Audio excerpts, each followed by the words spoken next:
There's a new killer robot on the loose, and somehow the only hope to fight her is bringing back M3GAN. This is a sequel that completely ditches any semblance of being a horror movie and instead opts for sci-fi action and dark comedy. So join us as we check out M3GAN 2.0.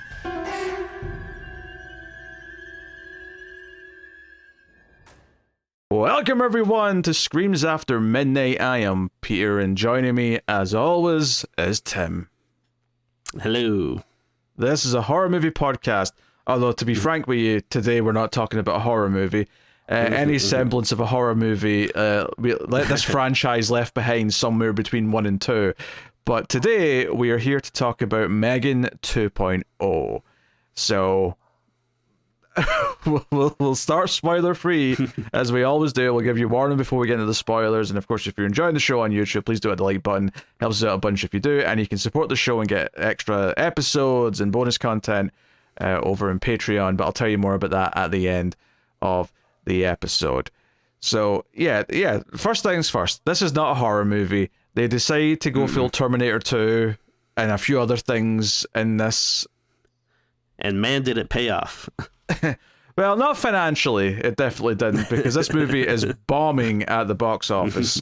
Whether or not we are sad about that, we'll find out in a second when we see how we feel about the movie. But yeah, I mean, our feelings on M3GAN 1 were kind of like a little reserved, but sort of veering into positive, right? That was kind of where it was like, it was better than we thought it would be, but certainly the horror stuff was kind of held back by the PG-13. That was kind of exactly where we landed. Whereas the trailer for this one, it was like, okay, clearly they're just doing some absolute insane stuff. M3GAN's now the good robot, there's a bad robot, hence the Terminator 2 comparison, and they're leaning into the memery. They're leaning into M3GAN being this pop culture icon and going full kind of like, okay, she's going to get as many one-liners as we want to give her, we're going to do all these things, and that's kind of, well, at least what I was expecting at M3GAN 2. I was oddly looking forward to this just purely because I'm like, well, at its worst, it might be kind of bland and trying too hard, but if it's as silly as the movie makes it seem like, or the trailer made it seem like it was going to be, I might enjoy this, was kind of my feelings. I mean, how did you feel going in based on the trailer? No, similar, and it's kind of funny because I think we both saw the trailer around the same time, and kind of had like a similar discussion about it, where like I guess out of everything, like the one thing you could say is that, well, at least they're going for something. Like it seems completely different, but at least they're not just like retreading the first movie again. So my concern was, like, when I first saw the trailer, I was like, oh my god, like this is crazy, this is where they're going. But then I kind of kept sawing the trailer like more and more as it was leading up, and the more times I saw it, the more I could feel like, I guess, kind of the neediness. Like you're saying that they're leaning into the memery, and I guess my concern going in was like, okay, it looks like it's crazy, but it looks like it's maybe forcing it a bit too much. Which, yeah, we'll see how that turns out for them. Yeah. Yeah, that was like one worry I had, is that maybe like they're, especially when the second trailer hit and there was like a little clip of her dancing, I thought, oh, she's dancing again. That feels a little bit like we're leaning into the famous TikTok moment from the first one. But these were all just expectations. I mean, I didn't really know like what to expect upon actually seeing it. And I'll say that, but before we give our opinions, I'm going to let you answer it first. But I will say this: I did not expect my knowledge of 1990 Steven Seagal movies to pay off quite as much as it did in this movie. I'll say that much. Sure. But Tim, what did you think of M3GAN 2.0?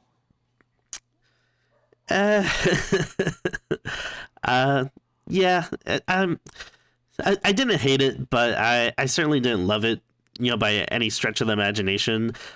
Again, you can really feel that they wanted you to come out of the movie with this like, oh my god, I can't believe they did that, and I'm gonna go to social media and talk about this and hashtag that, if that's even a thing that people still do. But again, like, because the first one kind of like ended up going viral. Like even before it came out, just like with the trailer, like, you know, people like the dance and the like running on all fours and stuff. So again, I feel like the intent of the movie was to try to recreate that like 10 times over, and I think it just kind of backfired on them because, you know, at the end of the day, you can't really manufacture that stuff. And I don't know, I feel like when you're watching, you can kind of tell, like, not that it's the worst thing in the world, but again, you just feel like, oh yeah, they're trying too hard to make this kind of nuts and crazy. And not to say that it isn't necessarily not that enjoyable. I would say I was actually into it, like, for a good amount, like maybe the first half or so. Like, I kind of liked how fast the movie was moving at first, because like it really starts off with a bang, and you're just going like from scene to scene and catching up with characters and seeing what this new robot's doing and this and that. And I guess we didn't really talk too much about the premise. Like, you kind of mentioned, like, yeah, there's a good robot, like Megan's kind of good now, there's a bad robot and stuff, but I didn't realize how high, you know, the stakes were going to be in this movie. So as we're kind of like finding out about all that stuff and seeing where the characters have been since the first movie, which, like, there's some like pretty wild stuff that's going on there. Like, I was kind of all into that stuff, but then I do feel like, you know, let's just say, I mean, it's not really much of a spoiler because, you know, Megan is coming back in this movie, but I guess once kind of Megan is back, like in her new body and everything, I felt like it slowed down a bit for me. And then the last third or whatever, I don't know, I just find that I wasn't caring that much about it. Which, I mean, maybe sounds like a little negative. Like, I don't think it's like a horrible movie. You know, I was entertained enough, but I'm more kind of like middle of the road with it, you know, versus feeling very passionate about it. Like, oh man, they made like really crazy bonkers movie that's super enjoyable, but I'm also not like, oh man, it was so bad or anything. So yeah, that's kind of just where I'm landing with it. Yeah, I think I may be a little more positive than you. Just because I, for the most part, I was kind of into the silliness. Like, I kind of appreciated that it was just a silly movie and it wasn't really taking itself too seriously. You know, I think the performance of the actress, or I should say actresses that play Megan, because there's a different person doing the physical stuff, and then there's a voice actor, so there's like two people kind of making it all work. But for me, there was just enough silly stuff that I was kind of mostly on board. There's definitely some things to critique. There's a couple of things that kind of shift in like weird ways back and forward, especially in the third act, that is a little bit like, okay, it's impossible to actually treat this like a real science fiction movie that's trying to actually say something about what it's talking about. Even though there's a lot of talk, especially early on, about the ethics of AI and you know, technology. And I'm like, you know what, I get why this fits into the plot. I get why you're talking about it, because it directly relates to what's going on. But I don't really believe you're actually saying anything about any of this. Not at all. And that's okay, because it's a schlocky movie. And I think it's not a movie that references a lot of things, but the one or two references it does make are so weirdly specific that they kind of popped me.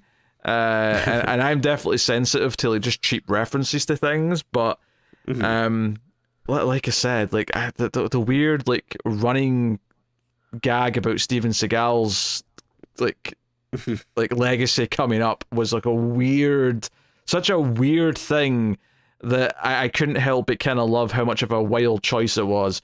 But you know, I can't really fault any of your feelings though. Like, I'm not going to sit here and defend it as like some, you know, like high piece of art. I think arguably the first movie is the better movie. I think I might have had more fun with this one though, because it's more stupid.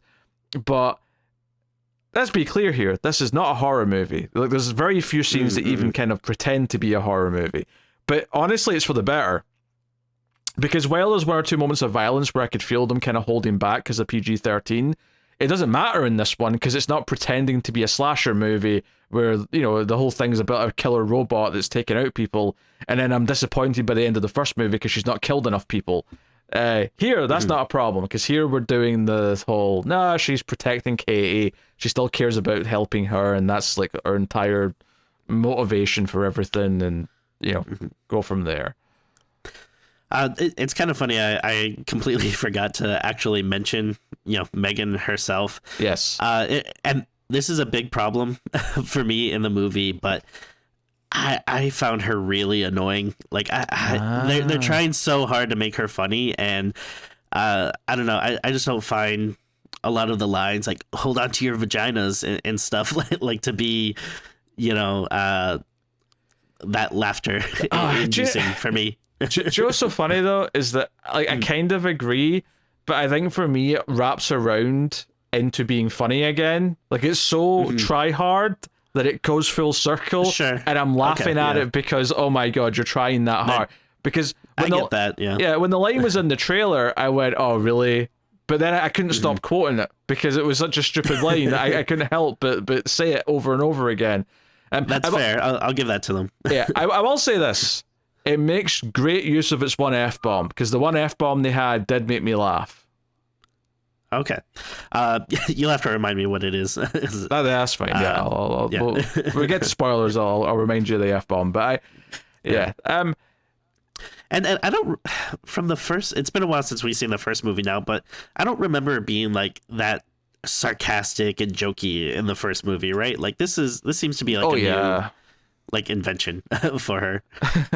I think they knew they had to not take it quite as seriously this time, just because inherently what the plot is, and like there was a little bit of humor with I think M3GAN saying things that sounded a bit like, oh, she's making digs at Gemma, the aunt character. You know, and there's definitely more of that in here where they're constantly butting heads, and like there's comedy that, you know, whether or not you think it works or not, there's definitely comedy that's supposed to be coming from that. Oh yeah, definitely. And I mean, it's not like it's unheard of. Like, there's plenty of horror franchises where we see, you know, the you know, killer start to, you know, become more comical or whatever. Like, obviously, like, you know, Freddy's a big example, or Chucky or something, where you know, it gets like sillier as time goes on. But yeah, it kind of felt like, you know, they were going from like, you know, 1 to 10 in this one, instead of kind of a gradual thing. But I mean, that's a humor thing, which, you know, can be subjective. It was just like, I don't, there was stuff that I thought was like funny in the movie, but it was usually more like situational stuff, or again, just kind of like laughing at, like, oh my god, I can't believe like how big the stakes are, you know, in this movie versus the first one, like, you know, things like that. Whereas a lot of like the humor that was coming from M3GAN herself just didn't really do much for me. Yeah, I mean, I guess it just kind of is like, how much are you going to enjoy her being like the superhero of the movie, because that's effectively what she becomes. Yeah. And it's like, you know, yeah, I mean, results may vary there. I think I just kind of enjoyed the absurdity of it for the most part, which is not to say that everything worked, and there's definitely some very predictable swerves that happen later on in the film, which, like, they're both predictable, but also, like, they shouldn't have been, but they were, because of just how, like, well, clearly we have to do something with this person, because otherwise why bother having them? But it's not exciting where we go with it necessarily. Yeah, I mean, I think it's an entertaining, silly sequel, and I guess it just comes down to, do you want a silly sequel to M3GAN, or do you want something that feels more like the first movie? And I think I'm more in the camp of, while I thought the first one was better than it had any right to be, I still think I would have liked a sillier version of it, and I think this is maybe veering more into that for me, especially since, you know, like, there's like a Batcave in this. Like, just that sentence alone should be enough to tell you, are you going to get any amusement out of this? And that's basically what I would say. Yeah, I mean, again, I didn't hate it. Like, I thought it was entertaining enough. And yeah, I do agree that, like, at least you know, if you're gonna do something different, like it's kind of fun that they're going so big, instead of basically just trying to, you know, do the second or the first one again with just like, you know, more kills or something, which I mean potentially could have been good, but you know, I guess at least if you're gonna do something different, try to do something kind of bold and crazy. I just wish that, I don't know, like I come out of the movie saying like, oh my god, I can't believe it, you know, or like, you know, just having a bit more passion for it versus just kind of being like, oh okay, like, yeah.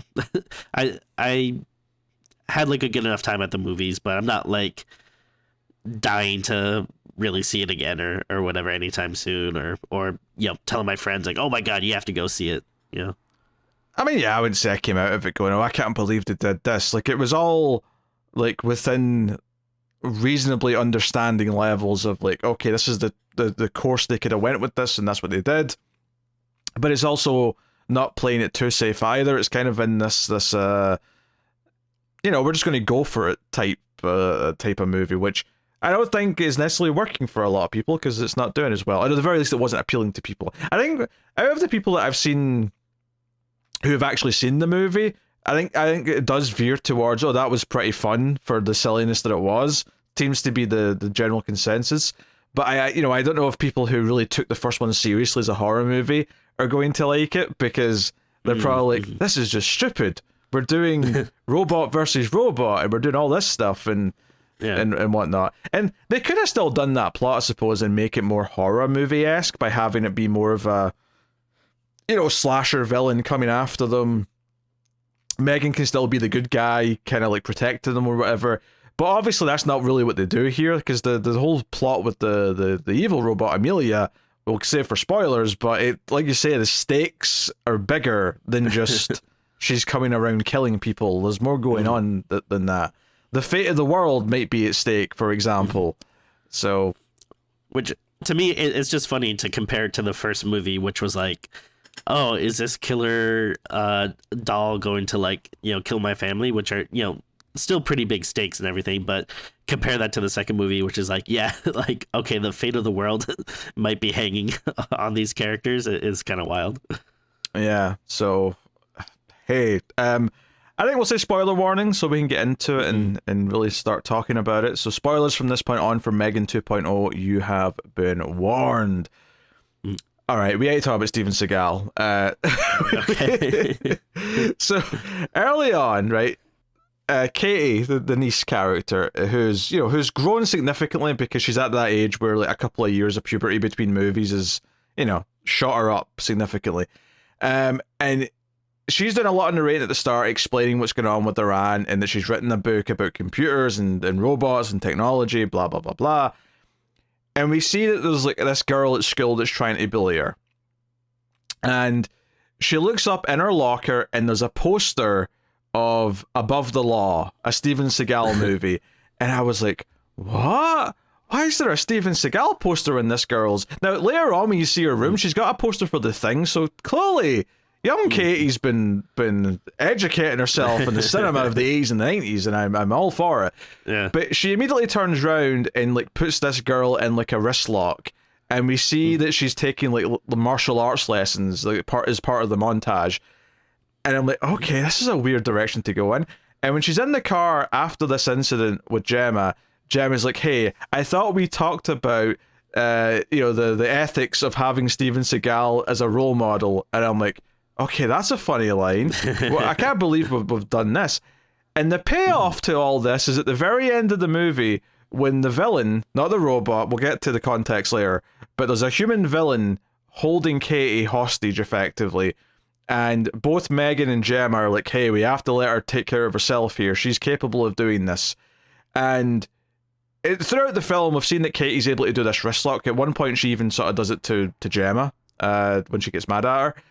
And Gemma starts dropping hints for Katie to like kick his ass.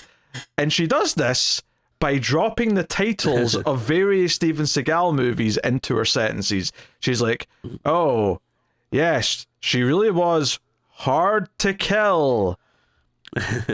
I would make an executive decision to do this. you really aren't above the law. And I was like, do you know what? As someone who knows what all these movies are, this is the most hilarious joke in the whole movie to me, is that she's trying to signal, go into Steven Seagal mode. But I'm like, how many people watching this are like Gen Z and have no idea who Steven Seagal is or what any of these movies are? I think that's probably why they ended on Above the Law, because that's the one she had the poster for earlier, so they're hoping people will remember it. But like, this was just, I did not expect a running Steven Seagal joke. This is like putting a Gary Busey joke in your movie. You're going to win me over because you're referencing like an absurd part of the 80s and 90s that I can just latch onto and laugh about. So, you know, that was just for me. Whoever put this in the movie did it just for me, and I could not be more amused by it. Yeah. No, I'll give him credit for that. Like, I thought that was a good joke, that, you know, especially the payoff at the end. So, yeah, and it's kind of funny that, like, Katie's just, like, not getting it, which... I don't know, like you said, I don't know how many younger audience members, if they even understand it either. Maybe that they're kind of echoing, you know, how they're feeling. But when she does finally get it, it's like, oh, okay. And then it's a pretty gnarly scene, what she does. Yeah, she grabs the guy in the wrist lock and then jumps over the railing, which breaks his arm, and she's like hanging on by his arm. I'm like, damn, Katie's we don't even need Megan. Just send Katie after the killer robot. She's kicking ass now. I almost wanted them to go further and just have Gemma get frustrated and go, Under Siege! Also Under Siege 2, Dark Territory! But I don't know, it was a funny joke. The other reference that gave me a little pop, because it like, as much as it is like a pop culture reference, right, to play the Knight Rider theme, they do it when Megan takes control of a car and like, is talking to them through the car speakers, and I'm like, you know what? That's what Kit was. I get the point of the reference. It's like directly the thing that she's doing right now. So fair play. Like, I'm not mad at it. I think I totally missed that, but that makes sense. You uncultured sweat. I've not even seen Knight Rider, but I know what the theme is. I've heard the theme music plenty of time. Yeah, I don't think I would place it like just out of thin air. Like, if you played it and said like, oh, that was the Knight Rider theme, I'd be like, oh yeah, you're right, but I don't think I would know it offhand. Anyway, those were the references that I wanted to shout out early on. I'm sure there's some other ones that I didn't care about, but those were the ones that stuck out as being like, okay, those are all right. Yeah, so the plot of this movie is that Amelia is a robot that the military are using, and this movie starts, and it's just... Watch the first M3GAN, and as you're watching the first M3GAN, imagine that the sequel is going to open with the military in a room watching the POV of a killer robot that they've sent in to rescue a scientist from like a foreign regime of some kind, like a terrorist group.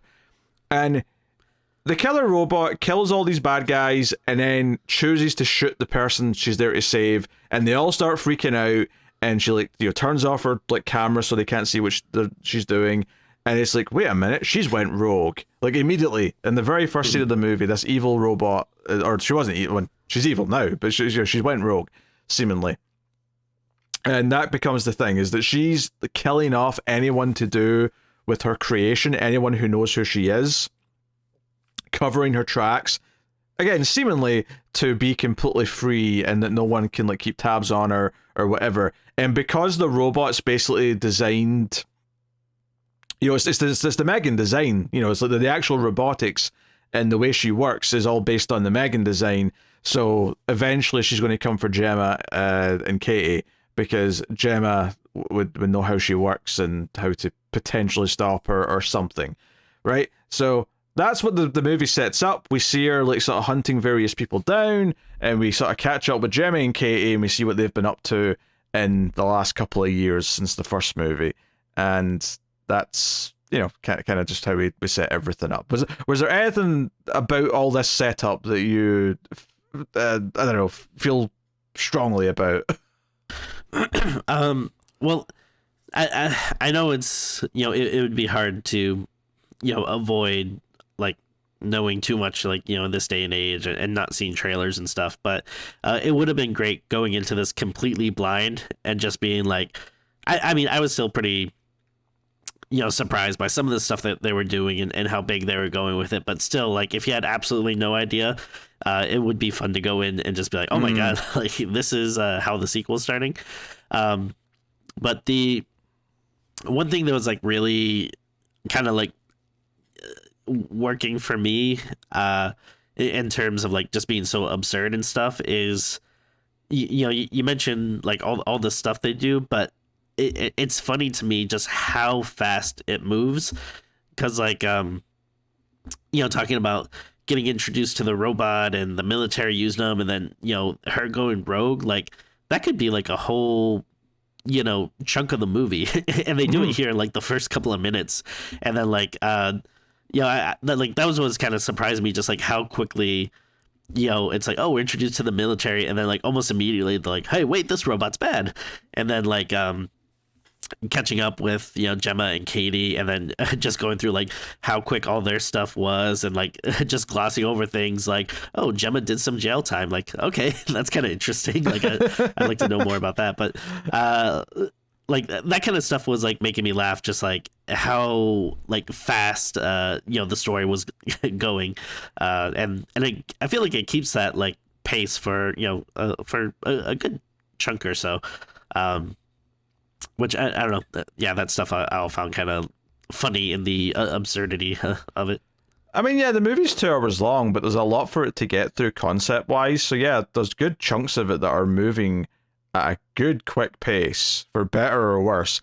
So 2 of the main things that they introduce early on that's important is that there's this like rich billionaire or whatever, but he's like a tech mogul who's doing his own computer stuff, and Gemma and her friends from the first movie, like her co-workers, are working in their own private lab at her house now, and they're developing robotics to help people who can't walk and things like that, or it's like this sort of like, it's like a little exo suit, or it's not even much of a suit. It's really just a couple of bits on the shoulders, arms, and legs.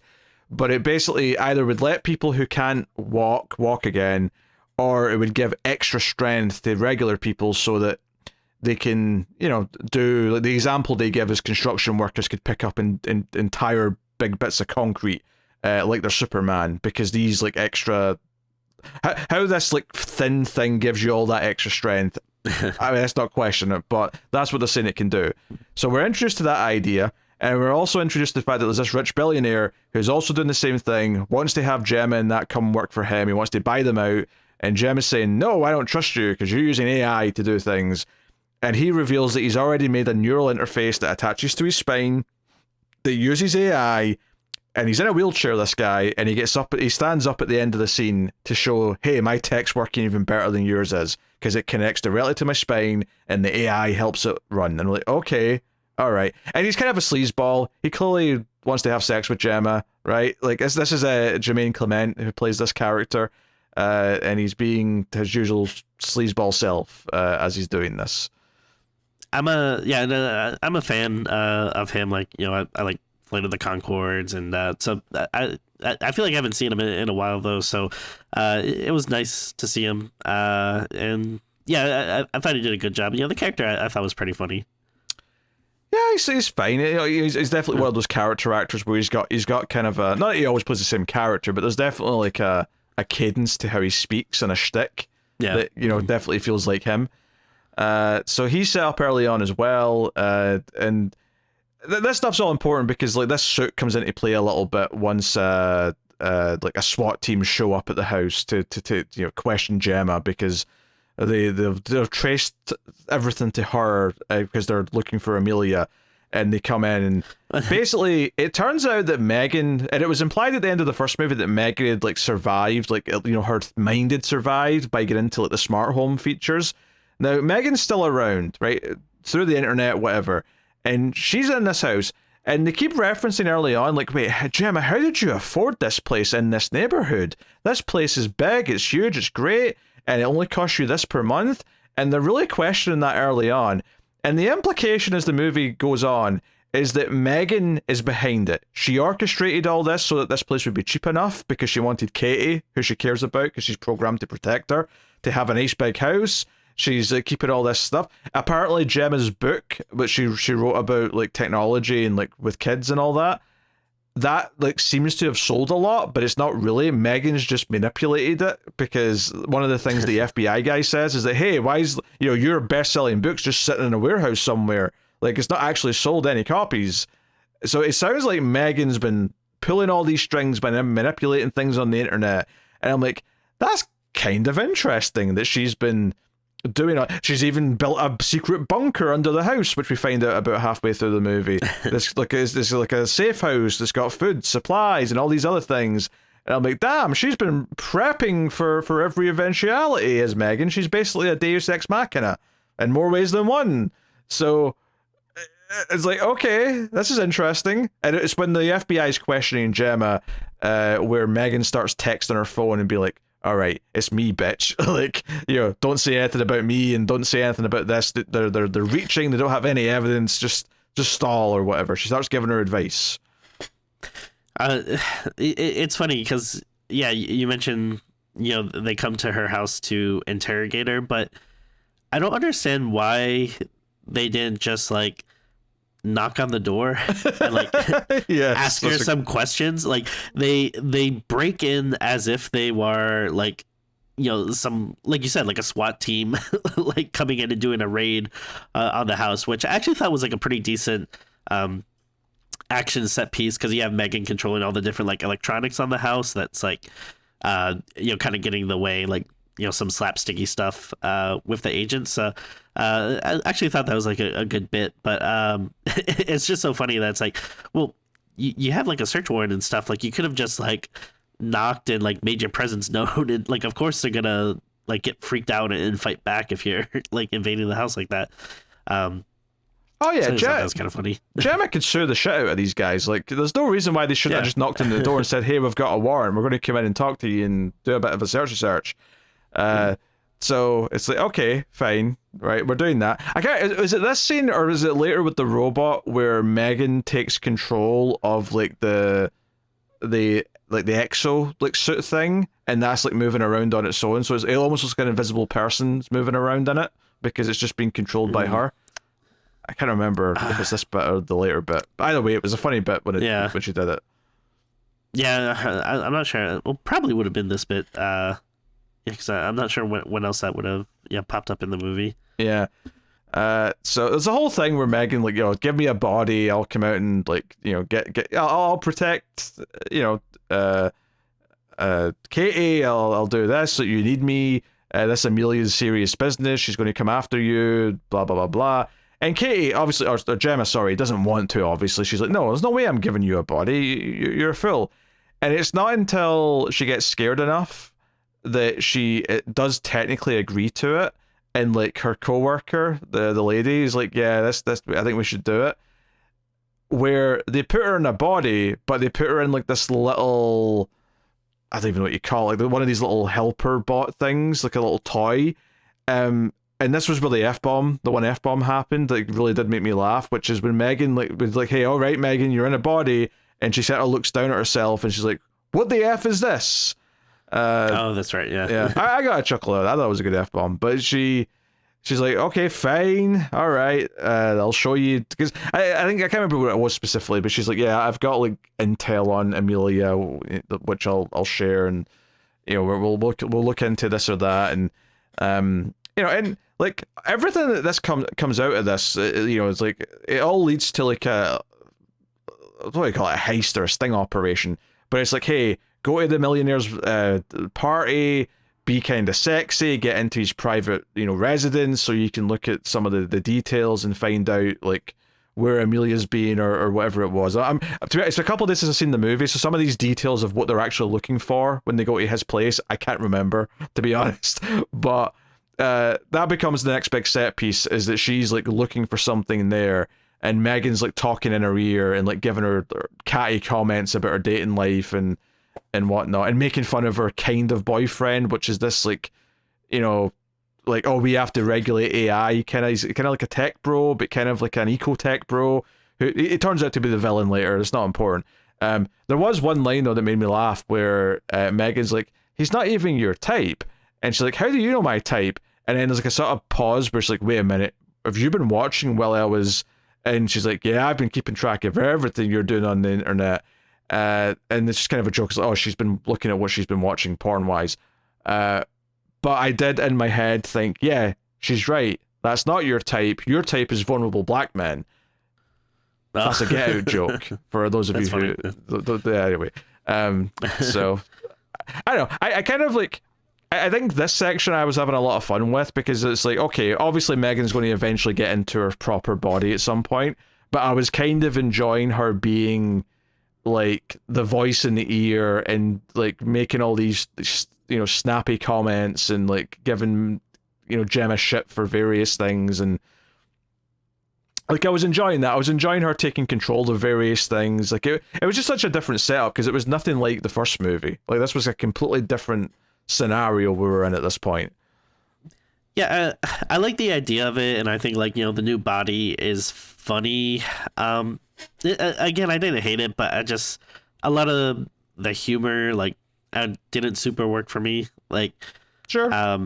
So it's not like it's not like I didn't like the scene or whatever. Like, yeah, I still thought, you know, it was like a fun idea and stuff, but I wasn't like, oh man, I'm enjoying this like witty banter back and forth. I do think Gemma has like it's kind of interesting. Like, I don't know. I feel like at so many points like throughout the movie, like basically like all she's doing is just like she's just there to basically like, you know, have like these reactions to Megan where she's just like, Megan, or like, Megan, stop that. But like, I don't know. She always kind of has like this like semi like smile on her face, which I don't know, it just kind of seems like I thought it was kind of funny, but like I don't know, it's like a weird tone for the movie where it's like, I don't know, I feel like you should be like a little more freaked out or nervous about this, but instead it's like almost like sitcom-y or something, you know, where they're just like, oh, Megan. I mean, yeah, based on what she did in the first movie, it's kind of silly that like they're just kind of taking her so lightly, but at the same time it would be kind of annoying if we had to go through the, oh, we're going to have to like be scared of her for most of the movie until we can trust her finally to you know, hold up her end of the deal kind of thing. So I kind of get it. Actually, I want to talk real quick like about, I guess, kind of the overarching goal of I guess like Amelia and stuff, which I don't know, I did see like a pretty late version, so I don't know if maybe I was a little sleepy and like I kind of missed something or I didn't necessarily understand it, but like and again, this is kind of like a big thing for the movie that I wasn't expecting, but like essentially her goal is they're kind of like trying to resurrect, like it's almost like a robot god or something. Like, oh, okay, yeah, but you're gonna like phase 3 with that though. Like there's like phases to this where at first it's just that she's wiping out anyone who knows anything about her, right? So that's part 1. Part 2 kind of comes up when they're at the millionaire's party because she ends up being there. She's put on a wig and she's got herself all sexy to seduce the millionaire. And she lures him into like his room, takes control of his systems because his computer system's connected to everything. It can turn off the power in New York City if you want to. And the whole idea here is that she's going to gain control of everything. She wants to be in control, seemingly, of everything, right? So that's like phase 2, is that she's on a path of like power. Like she wants all the power. So real quick, I did think that was a funny scene when he's trying, like you're saying, like he's trying to seduce her and he's like, oh, like, look what I can do. And then he just turns off half the like power in the city and you just immediately hear like people screaming and like seemingly he causes some people to die. It sounds like. You might probably do hear a few tires screeching. Not that it would affect the cars, admittedly, but like, yeah, all the street lights would be going out. So yeah, they go out and people crash and stuff. And yeah.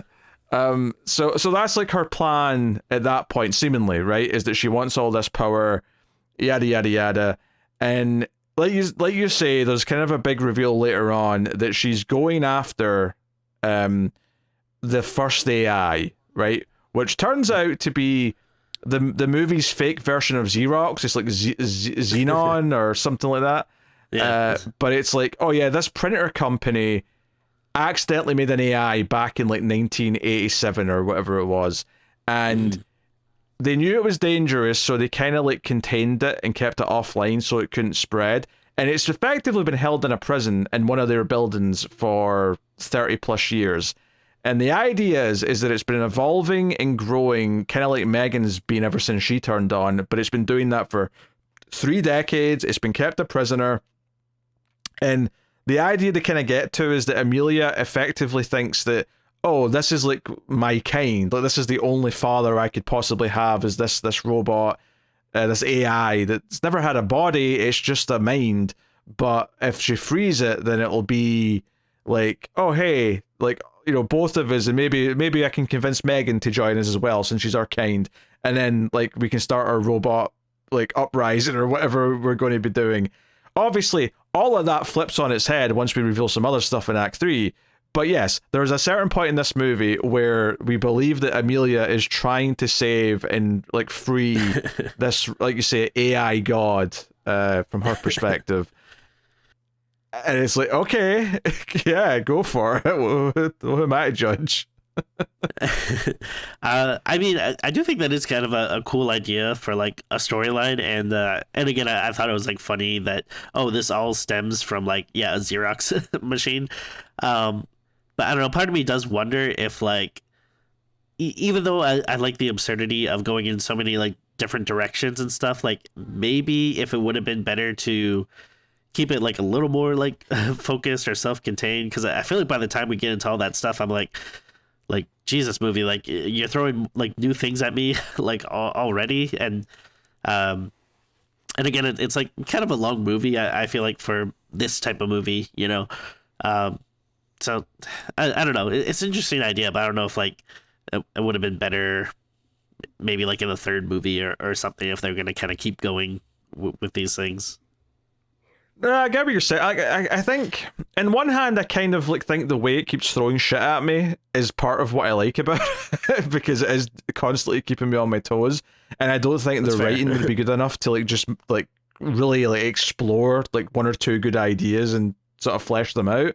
So on the one hand, I don't know if that would be the best idea, but yeah, you're right. If it was like paced properly and all the ideas were explored, you could easily split this into 2 different movies. One movie where there's a good robot and a bad robot, and it's all about kind of dealing with her, and then you set up that in the third movie, oh, there's this like robot god AI that's been like dormant for 30 years that like some like the robots try to free or whatever. Like, yeah, sure, but like I don't think this movie was ever going to explore it to the depth where you can sort of take it seriously as like a, you know, like a real science fiction story where we're sort of exploring the ideas of these things, because ultimately it's kind of a collection of other movies' ideas. You know, there's obviously, like, I've compared it to Terminator 2 a bunch because there's some obvious parallels there. There's some parallels to a movie called Upgrade. I don't know if you saw that, from 2018. It's a Lee Whannell film. Yeah. There's some direct. Yeah, I like that one quite a bit. Yeah, I think the ending in that's quite weak, but there's some good like action, which this movie kind of copies actually a little bit in the third act. So it does some of that stuff, and it's all going on. Because the other big thing that's happening here is that Gemma's boyfriend, or kind of boyfriend, it's kind of unclear if they're actually in a relationship in any way, but Christian, not Christian, because douchebag, I guess. But he turns out to be a villain, and the twist of the movie is that Amelia's not actually self-aware like Megan is. Amelia's just being controlled by Christian's like group, because they want everyone to fear AI, so they're intentionally doing all this with her to do all this, you know, to make everyone scared of AI so that he can get all of these things put through in Washington, blah blah blah blah blah. So it's all a big scam.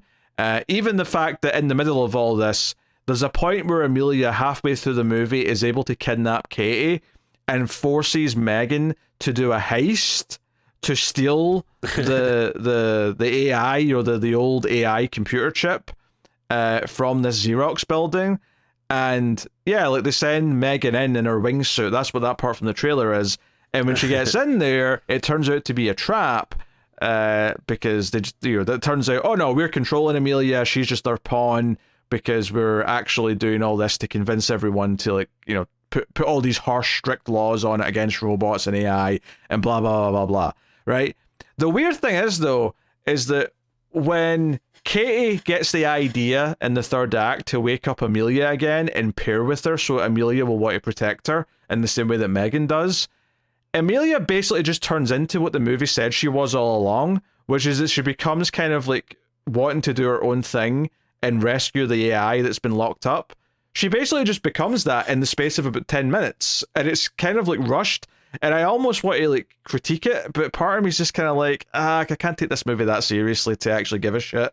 It's just kind of like weird that she goes through that entire change on her own with little prompting. She just kind of, so it's like, okay, she's back to being the evil robot, and we're just like, it doesn't matter that she turned out to just be a pawn because she's just turned into that again anyway. So that's a little bit strange, a little bit weird, but yeah, anyway, I don't know. Oh yeah, so the other thing I was getting to is that M3GAN seemingly sacrifices herself to save or at least try and fight Amelia when everyone's being captured by the bad guys, all the humans. And it seems like they destroy her, but of course, as M3GAN does, she like makes a backup of herself and this chip, and it's like a neural implant chip, which they're going to put on Gemma, because Christian is like, hey, I still want you around, but I want a version of you that I can kind of control, so I'm going to put this in the side of your head, and it's going to, like, you know, just manipulate your brain to make you the Gemma that I want. So it's very, you know, getting into like controlling and like, you know, all that stuff. But the little reveal is that M3GAN's in there. So M3GAN takes control of her body because she has like, the exosuit sort of thing on, and it becomes like Upgrade. And if you've not seen Upgrade, the entire premise of that movie is that the main character gets like a computer implant, and it's basically so to let him walk again because he was in an accident and he can't walk or move his arms, and the computer can take over and fight for him. And that's effectively what happens here, where Gemma gives M3GAN control of her body so that she ends up fighting like really well. And it even gets to the point where at one point she gets knocked out. So M3GAN's like still controlling her body whilst Gemma's asleep. So her head's just kind of slumped over and the hair's down, but she's still blocking hits and kicking and doing whatever else. And she's, you know, doing some like awkward flips and like turns and crab walking to get back up onto your feet and all that. You know, I feel like this scene is hurt by the fact that I've seen Upgrade, because the stuff in Upgrade is shot so uniquely to make it feel kind of weird, and you can sort of get that feeling that he's not in control of his own body, that this feels like lesser by comparison, you know, because that movie's like fight scenes are very memorable and unique, whereas this here, it's like, okay, there's a little bit of that in here, and the concept's there, but it doesn't feel like I'm getting the same feeling or the sensation of, you know, because there's moments in that movie where he'll be reacting to what his hand's doing, and there's not a lot of that here with Gemma. There's a little bit of it, but it's, for the most part, it's just kind of like a, you know, like a, oh, now M3GAN can use Gemma to kick ass, and it's like kind of like a badass kind of series of moments, as opposed to a genuinely kind of weird out of body experience for her, which would have been maybe a little bit more spacey. No, that's a good call. Like I haven't seen like Upgrade in a while, so I don't think I, you know, like would have placed that similarity. But now that you bring it up, I can kind of see, yeah, how the two would be similar. Which, yeah, I mean, obviously the, you know, action in Upgrade is very good. Which, you know, the action and stuff in here like isn't horrible or anything by any stretch, but it's perfectly fine. Yeah, there's nothing wrong with it. Yeah, but yeah, it's not like anything like stood out to me. Like I was like, oh, like that's gonna be something I remember, you know, like a year from now or whatever. Yeah, no, it's I think the scenes work well enough, and obviously M3GAN eventually gets back into her damaged body, which we kind of glossed over the whole thing. Is after they escape from the millionaire's party in the fancy car, and there was some like, you know, dodging and like hiding from Amelia and the way out, but they get to the car. M3GAN drives it super fast to get back to the house where Katie is, and she basically opens a secret door which leads them to this lair that they've got. And Megan's plan is just to keep them all down there forever, basically, and just sort of like ignore whatever Amelia's doing up top. And they're like, no, we're not doing that. And Katie ultimately says, hey, no, like our best idea here is to get Megan sort of like on our side and like give her a body so she can fight back. And we've got someone who can actually fight Amelia. I do like that Megan's got like a sort of makeshift body down here, which is very kind of like out of just spare parts, and it looks kind of grotesque. It's kind of like a metal monstrosity that's just kind of wheeling around down in this layer. Like I was like, okay, that's kind of an interesting like visual to present us with. It kind of reminded me of like Phantom of the Opera or something, where you have like, this disfigured person like, hiding in these catacombs and basically like, no, like stay here with me, you'll be safe, I'll protect you. And then, like even like, even in the way where Megan's like kind of like embarrassed by how she looks or whatever. Like when she first sees Katie, she has does this little like, oh, like don't look at me, I'm not like done building myself or whatever yet. But that was like a cool visual though. Like I like the weird makeshift look to her. Yeah, so they do the whole montage, and Megan's like, I want to keep my face. I don't care how famous my face is because of that first movie. You change my face, I'll change yours. But she wants to be taller, so that's like her in-universe excuse for her being a foot taller. And, she trains and all the rest of it, and she's like, meat sacks, let's get started, blah, blah, blah, blah. And the whole mission that they have her do is they go to this, like, robot/AI anime convention to try and find Amelia. I think that's what they're there for anyway.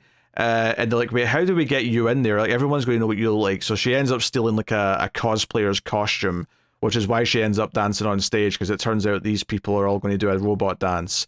So, which, is just amusing for what it is. And then at the end, she scares everyone that's watching the dance, because she does the whole spinning the body around but without the head spinning. And they're like, wait a minute. You're not actually human. You're not just pretending to be a robot. You're actually a robot. Oh no, we're all going to freak out. This is kind of notable because like she ends up with like this electric magnetic pulse rifle thing that the FBI guys show up with. So she's sort of going around in this weird outfit with this gun, and there's lots of like lights everywhere and stuff. And yeah, it's at least visually quite distinct, this location, if nothing else. Yeah, no, like I like the outfit change and like the setting and stuff, and then the like head of the FBI or CIA or whatever. I thought he was gonna be a bigger presence throughout the movie, but he basically gets like almost killed here, and then is kind of out for the rest of the film. Yeah, because he's kind of consistently there, like on the because he shows up at the millionaire's party looking for everyone involved. He shows up here, wanting to take down Amelia. And the main thing that he has is that as he's like lying there impaled to the wall, and he's still technically alive, he kind of like holds out his tracker, which is tracking Amelia so that Megan can see it. So he basically chooses to help at that point, which is kind of an okay little moment, I guess.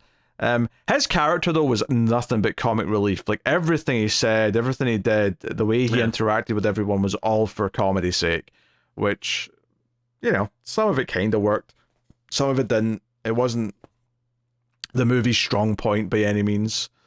Yeah, like I didn't mind seeing him go, but yeah, again though, like I don't know, I always feel bad like when it's when you don't feel like super strong like one way or the other. Like I wouldn't say I hated him, but I also didn't like love the character or whatever. So it's just like, oh, okay, like I guess we're done with him now.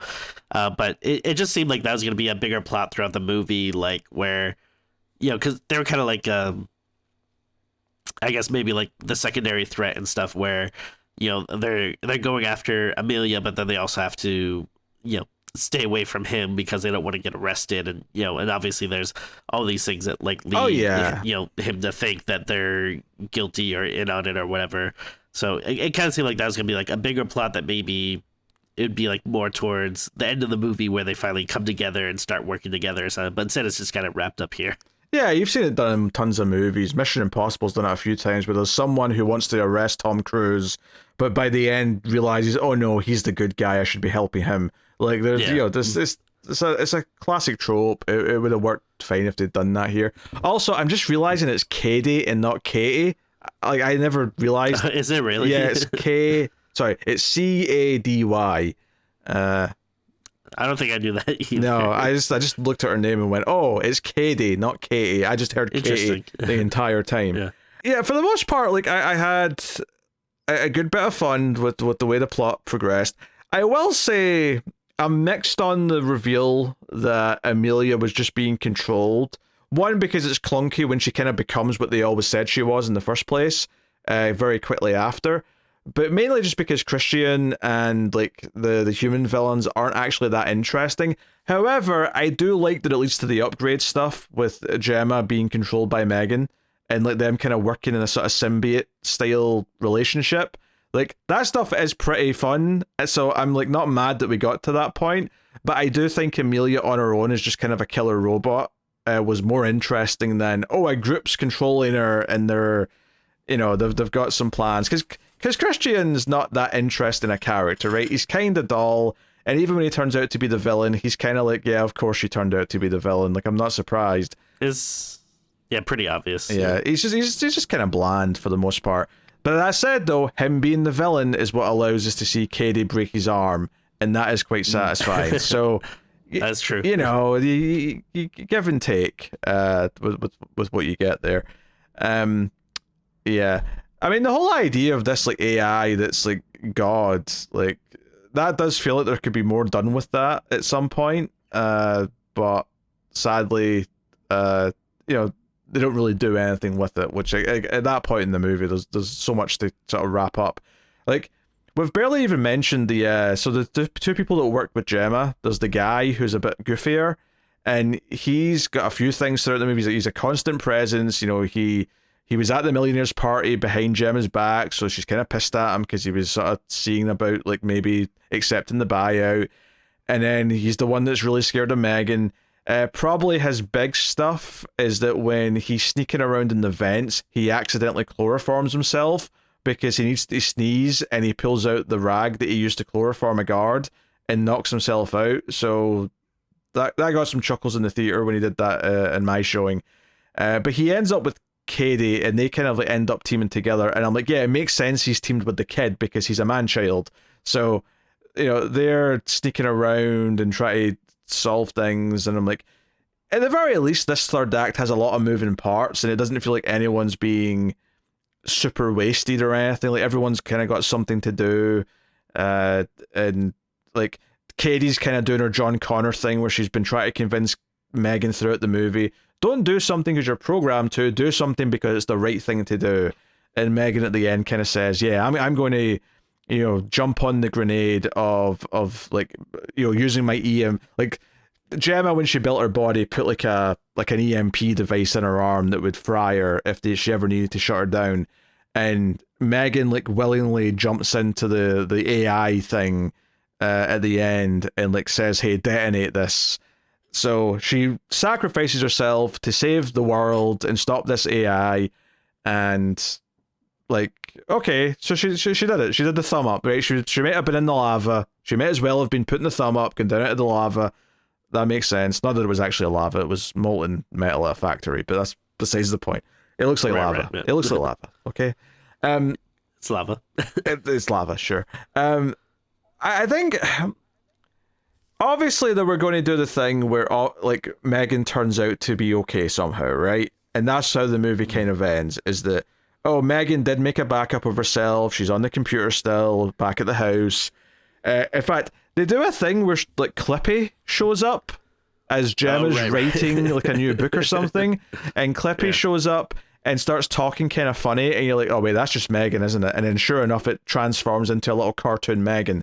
And it's kind of a callback to earlier on where Christian talks about how like, there's the paperclip theory, that if you ask an AI or a computer to like assemble like 1 billion paperclips, it'll basically do it at any cost, meaning it'll eventually kill every human being to solve its mission, to accomplish it. And that's what the paperclip theory is. I don't know if that's a real thing or something the movie made up, who knows. But I have to admit, when he said the paperclip theory, the first thing that popped out in my head was Clippy, because Clippy, computers, it just went together in my head. Again, you have to be of a certain age to even know what I'm talking about there. But sure enough, at the end of the movie, that is definitely a knockoff version of Clippy that shows up when she's writing her Word document. So, yeah, I don't know what my point is, but Clippy. I mean, yeah, it was a nice little bow. On the end of the movie, they brought it all around. But yeah, it's not surprising or anything. Like like obviously M3GAN is the star of the show, so never really thought that, she'd be gone for good. It almost makes you wonder, like, why did we even pretend that we were going to kill her off? But I guess for the sake of the character arc, where she's willing to, like, do this to save everyone, shows that she's truly, she's truly learned, like, the difference between right and wrong or something. But the funny thing is, though, is that the most fun she's being is when she's being kind of slightly sociopathic, when she's like, because at one point she has to knock out the person she's stealing the outfit from, and she's like, I take almost no pleasure in this, before she, like, stabs her with a syringe. And I'm like, it's that kind of thing where she's actually kind of enjoying when she gets to hurt a human, even though she's not supposed to, kind of thing. There's a whole bit in the middle where Gemma's put, like, a behavior chip in her so she can't hurt a human, even if she wants to, or needs to. But Gemma ultimately, like, removes it, because at a certain point she's like, oh yeah, you have to be completely off the hook so that you can actually hurt who you need to hurt. They go through some of those motions and they're fine. Like, I get why they do them. Like, obviously, yeah, if anything, it's like, it would be more realistic and believable if Gemma was even more, like, unwilling to let M3GAN just do whatever she wants and, like, go off kilter to, achieve the mission. So, but ultimately that's part of what makes it kind of a schlocky movie, even though it does try to continue some of the aunt-niece drama of, like, she's not really accepted that she's a mother yet, and, Katie feels kind of ignored because she's always doing stuff with her work, and we're still kind of dealing with that a little bit. There's also, like, a little bit of a subplot where, like, Katie obviously is also becoming, like, a kind of like a computer whiz kid, but, like, Gemma doesn't want her to have anything to do with technology, and then I don't know if I'd say that really comes to any, like, big resolution or anything, but I mean, it made sense, for the characters and everything they're going through. Yeah, and obviously it's not really saying much about technology and kids. I mean, she still has the opinion at the end that, like, you can't just let technology be the parent to the kid, but she definitely loosens up by the end and realizing that being, like, a drill sergeant with everything and trying to pretend that technology doesn't exist is just not going to help. Like, you have to actually work with it, know how to use it, know how to understand it, so you can actually, like, see what the pitfalls are and use it appropriately, and use it for the right reasons, use it for good things, which is kind of the whole point of her new company at the start, is that she wants to make technology that helps people that are in need, not stuff that can be abused and used as a weapon or this or that. But ultimately, it's not a deep film, though. As much as it's bringing up a lot of subjects that a real science fiction movie could explore in depth and could say some big things about, this is all just, like, meant to be fodder for plot, so that we can have, Amelia, we can have M3GAN versus Amelia, we can have, like, this AI that's, like, possibly going to come up, we can have the douchebag tech bro type guy who is trying to convince everyone that AI is bad, but he's going to the extent of, like, orchestrating, like, fake things, and, like, I mean, hell, I say fake things, he's had Amelia kill people, like, people are dead as part of this plan. So, he's definitely a villain, but, obviously the movie's not trying to say that AI in general is a good thing either, because that would be a whale thing to say. That said, though, AI in the context of, like, M3GAN versus what AI is in the real world are two very different things, so it's kind of a weird comparison, if you wanted to make that. I think you actually brought it up in an Ace episode I was listening to, but it's a good point now, like, when they say AI in movies, like, like, obviously they're referring to, like, the robots and stuff, but, like, the way we think about AI now in the real world is just, like, the shitty, like, AI generated memes and stuff that get posted all the time. They're just god awful. But yeah, it is kind of funny that like it has kind of come to be like different things. Yeah, Or yeah. at least it seems like it does. Yeah, I know what review you're referring to with that one actually, because I think David was making a point about AI, and I'm like, David, you have to remember that in this movie, AI is only referring to like actual artificial intelligence, meaning Yeah. like a robot like sort of learning for itself, as opposed to AI generated images or music or Yeah. whatever it is. Yeah, all very different things. So yeah, it's not saying anything, not really. Like No. it's like I'll credit where credit's due. I think most of the cast do a pretty decent job, right? Like people are mostly likable. Like they elevate what is relatively silly material that's just moving so fast that you can't take it too seriously. You just have to enjoy kind of the absurdity of it and some of the nonsense that's happening.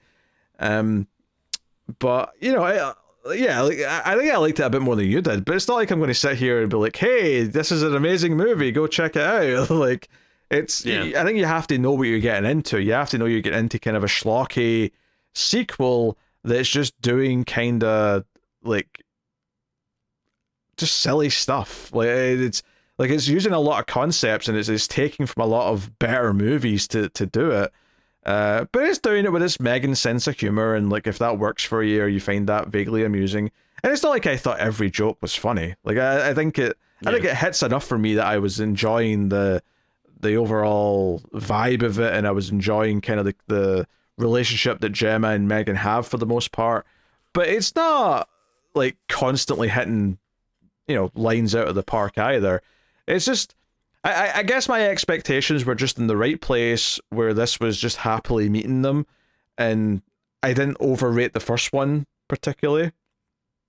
So I think this just kind of came in at a nice sweet spot where I can enjoy it a bit as a sillier movie compared to the first one, and didn't need to like get bogged down in taking it seriously, because I don't think there's any point in taking it seriously. No. I mean, yeah, like I didn't hate it. Like I thought it was perfectly fine, but it almost feels weird to say that because of how like absurd the a lot of like the plot and the places it goes and stuff is, that it does kind of seem weird to go into that and then just be a bit more down the middle instead of being like, oh my god, this was crazy, I loved it, or oh my god, that was so stupid, I hated it, or whatever.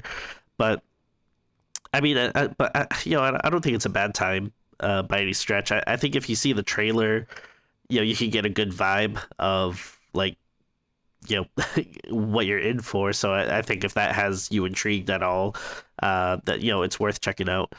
But yeah, I do wish I was a bit more into it, but like I'm not mad at it or anything. I didn't hate it. I just I wish I cared a bit more about it, but yeah, not horrible by any stretch. All right, Tim, what are you rating M3GAN 2.0 out of 10? Yeah, like again, I don't think it's like horrible by any stretch. I had a good enough time, but I do wish ultimately that I liked it a bit more. I do think it was like a tad over long. Probably could have been tightened up a little bit, which maybe would have helped a good bit with me. But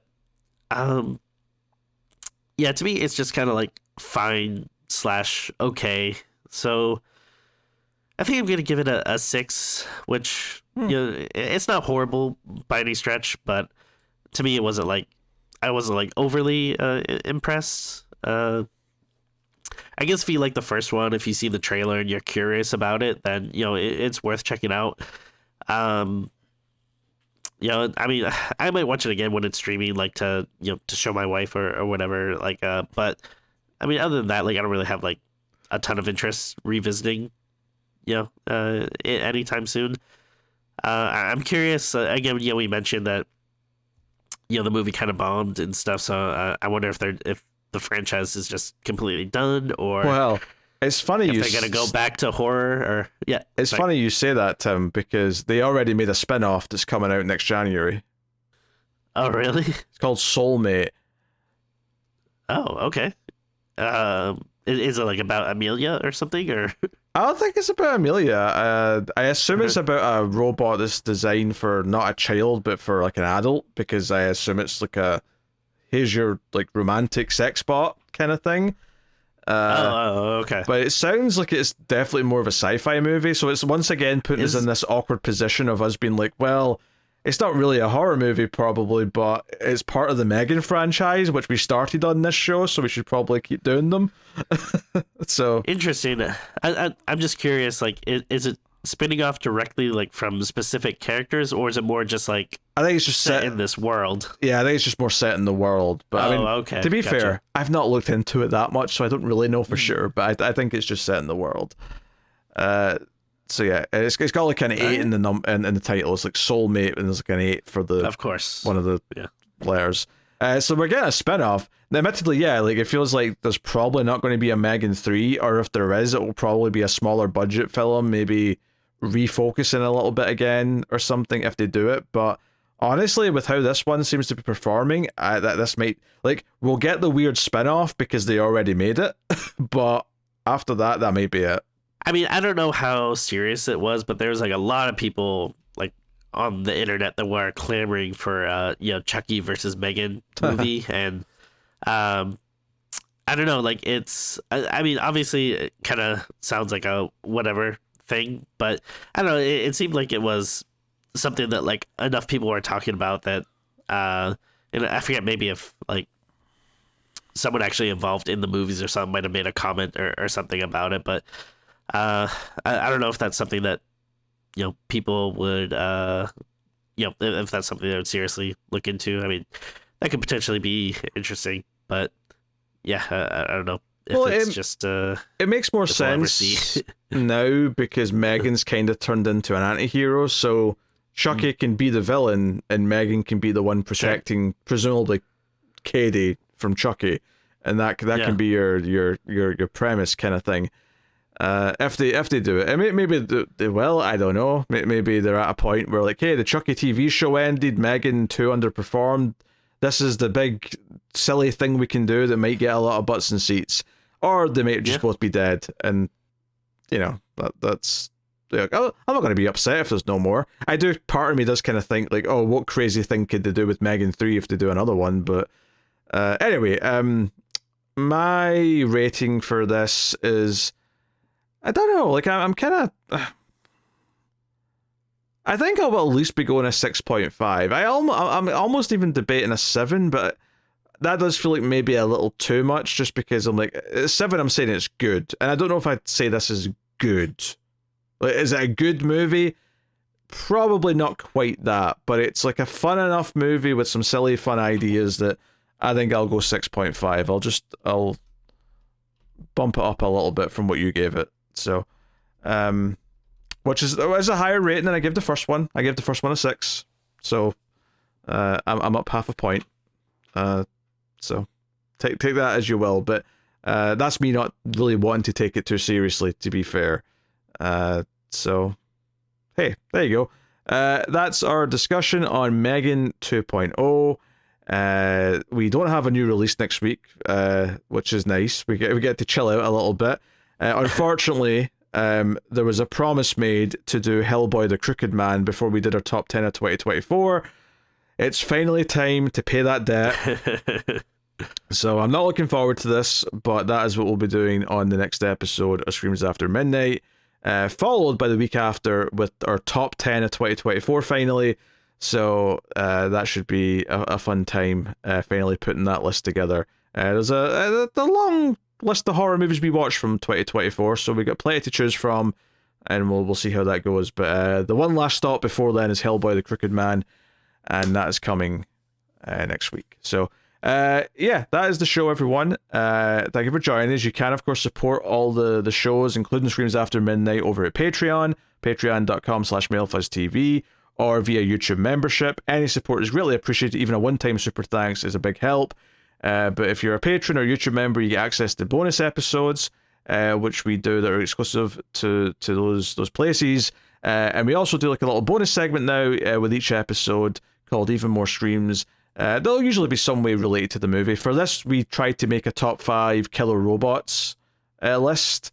So if you want to see us debate that, you can find that in Patreon or YouTube membership over the next couple of days of this coming out. So anyway, that is the show. So thank you very much for joining us. We do appreciate it.